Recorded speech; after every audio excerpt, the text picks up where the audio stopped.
Target penyerapan pajak Sumsel dan Babel di tahun 2015 hanya mencapai 80% atau sebesar 11,5 triliun rupiah dari target awal sebesar 14,9 triliun rupiah.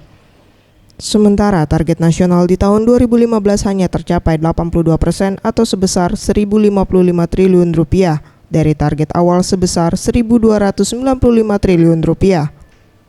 Menurut Samonjaya, Kakanwil DJP Sumsel dan Babel mengatakan, target pajak di tahun 2015 karena ada berbagai faktor, salah satunya belum dilakukan pemetaan yang jelas terhadap wajib pajak, serta masih banyak wajib pajak yang belum mendapatkan sosialisasi tentang pajak.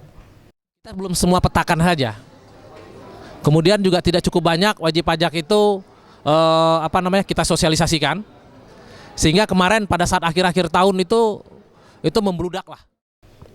Tidak ingin mengulangi kesalahan di tahun 2015 karena target pajak hanya mencapai 80%, di tahun 2016 DJP Sumsel Babel akan menerapkan sanksi tegas kepada wajib pajak yang bandel dengan melakukan penagihan aktif, yaitu menyita aset hingga pencegahan ke luar negeri.